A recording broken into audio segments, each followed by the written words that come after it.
नमस्कार दोस्तों, स्वागत है आपका एग्रीकल्चर नॉलेज स्कूल के इस यूट्यूब चैनल में। आज का महत्वपूर्ण विषय जो है वो है एग्रोनॉमी के 25 महत्वपूर्ण क्वेश्चंस जो कहीं ना कहीं किसी परीक्षा में पूछे गए हैं और मैंने वही प्रश्न लिए हैं जो परीक्षाओं में पूछे गए प्रश्न हैं। तो आप इस वीडियो को जरूर देखिएगा और प्रैक्टिकली भी ये आपके लिए बहुत महत्वपूर्ण होगा। तो हम इन 25 क्वेश्चन को पूरा देखिएगा और हमारे इस वीडियो को जरूर सब्सक्राइब करिए और लाइक करिए, शेयर करें, कमेंट्स करिए। चलिए स्टार्ट करते हैं। तो पहला क्वेश्चन है the injury to plants caused by pulling of plants is called. मतलब जब हम पौधे को उखाड़ते हैं तो उसमें जो इंजुरी हो जाती है उसे हम क्या कहते हैं? Heaving, ditching, cutting, none of the above. तो right answer is A having.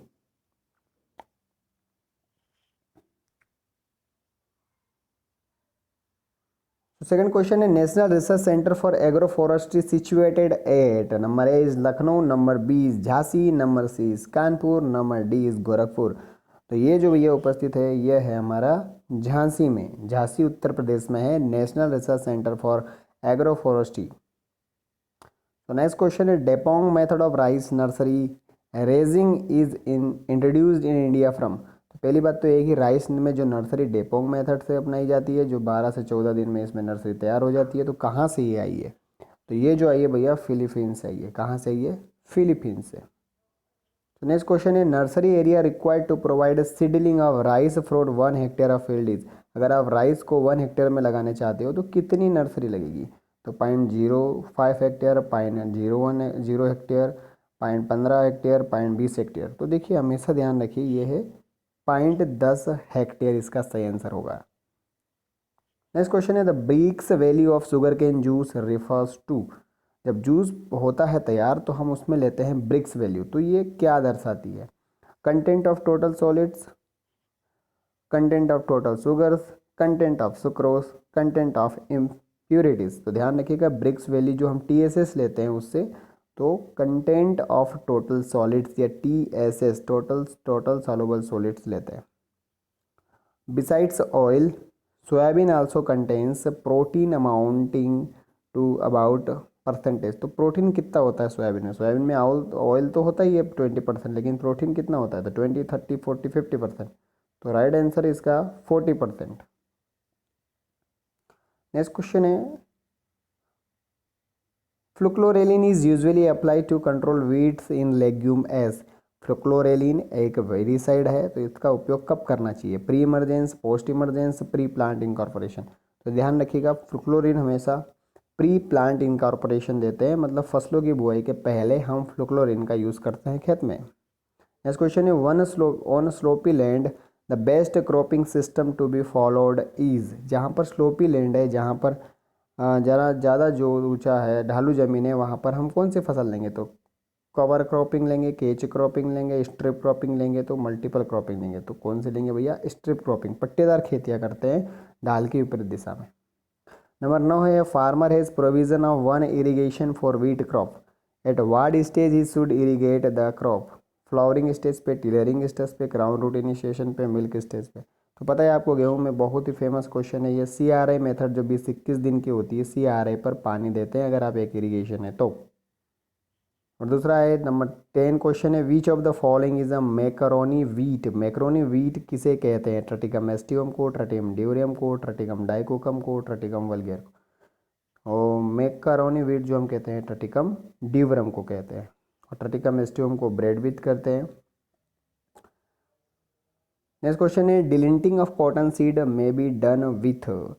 किससे करेंगे भैया? डिलिंटिंग का मतलब होता है कि जो कॉटन सीड होता है उसको रुई को हटाने के लिए किस एसिड का यूज़ करते हैं? H2SO4, NOH, NH4Cl या HNO3।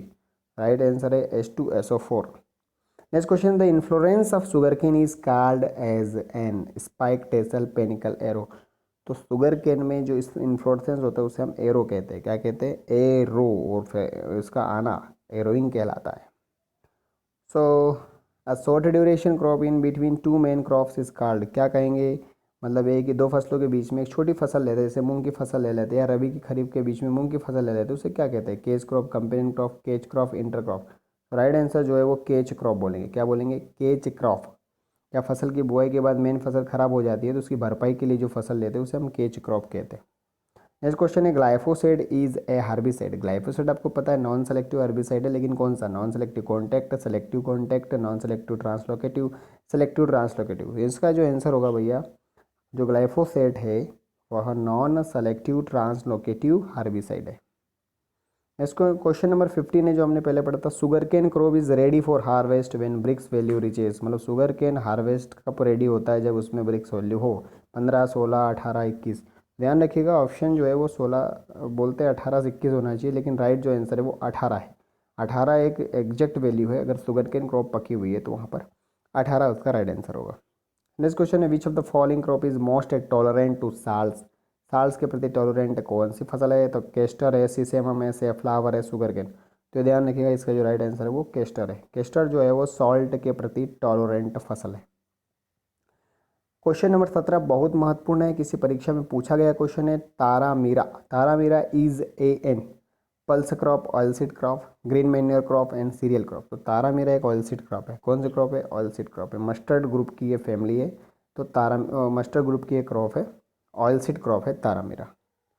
नंबर क्वेश्चन है the crop used for the production of both oil and fibre is. ऐसी कौन सी फसल है जिसका उपयोग तेल और फाइबर रेसे के लिए यूज़ किया जाता है? Linseed, castor, mesta and jute. तो ध्यान रखिएगा लिनसीड एकमात्र ऐसी फसल है जिसका उपयोग ऑयल और फाइबर दोनों के लिए यूज़ करते हैं, इसे फ्लेक्स भी कहते हैं। So RDB2 and Ratna are the varieties of. RDB2 and Ratna किसकी वेराइटी है? Wheat, barley, maize, sorghum. तो जो वेराइटीज़ बहुत महत्वपूर्ण है बार्ले की, और रत्ना का उपयोग हम बियर मेकिंग में बहुत ज़्यादा करते हैं। Which of the following crop contributes the maximum to the production of vegetable oils in country. ऐसी कौन सी फसल है जो सबसे ज़्यादा वेजिटेबल ऑयल्स के प्रोडक्शन में कंट्रीब्यूशन करती है? Sesamum, soybean, coconut, groundnut. तो आपको पता ही है सबसे ज़्यादा जो होती ग्राउंडनट का कंट्रीब्यूशन है इंडिया में। अगला क्वेश्चन है which among the following has the highest irrigation efficiency. किसकी है? तो बहुत ईजी क्वेश्चन है। Flooding, channel irrigation, drip irrigation, sprinkle irrigation. तो जो इसका राइट जो आंसर होगा वो होगा हमारा ड्रिप इरिगेशन। लगभग 90% से भी अधिक इसकी irrigation efficiency. RMO40 is a variety of. RMO40 किसकी वेराइटी है? काउपी, किडनी बी, उर्द बीन, मूंग बीन। तो किडनी बी की यह वेराइटी है RMO40। नेक्स्ट क्वेश्चन है cowpea grown for grain purpose should be seeded 8 kg per hectare. देखिए cowpea को हम ग्रेन पर्पस के लिए भी यूज़ करते हैं, चारा के लिए भी यूज़ करते हैं। चारे के लिए 45 किलोग्राम लगती है, लेकिन अगर हमें यूज़ करना है ग्रेन पर्पस के लिए तो 10 से 15, 20 से 25, 15 से 20, 25 से 30 किलो। तो क्या लगेगा भैया? ये बहुत बार पूछा जाता है परीक्षा में, तो जो रहेगा भैया ये 20 से 25 kilo. Who was Pioneer in developing the concept of relay cropping. Relay crop क्या होती है कि एक ही साल में हम 4 फसल लेते हैं और इनमें गैप नहीं देते, मतलब एक यहाँ उगाते हैं, यहाँ उगाते हैं, यहाँ उगाते हैं। ये रिले क्रॉपिंग है, रिले रोड की तरह। किसने दिया था? तो आंसर जो इसका है सेर्सी बेंस है। कौन है? डॉक्टर सेर्सी बेंस ने रिले क्रॉपिंग दिया था। Phalaris minor is a weed associate with which crop. तो फेलरिस माइनर बहुत ईजी है, wheat, rice, sugar cane, pulses. तो फेलरिस माइनस को हम वीट में लगता है, इसे मिमाइक्री वीट भी कहते हैं। क्या कहते हैं? नकलची खरपतवार भी कहते हैं। और इसकी पहचान जब बाली आती है वीट में तभी हो पाती है, उसके पहले नहीं हो पाती है। इसको कंट्रोल करने के लिए हम पहले आइसोप्रोटेरान देते थे, लेकिन बैंड होने की वजह से अब सल्फर सल्फेरान दे रहे। तो thank you for watching this video. यह वीडियो यदि पसंद आया है तो जरूर लाइक करें, शेयर करें, कमेंट्स करें एंड सब्सक्राइब करें अपने एग्रीकल्चर नॉलेज स्कूल के यूट्यूब चैनल पर। और बहुत सारे ग्रुप में इसको जरूर शेयर करना ना भूलें, और आपकी परीक्षाओं में जरूर ये पूछा जाएगा, इसको जरूर सब्सक्राइब करें हमारे चैनल को। Thank you very much for watching this videos.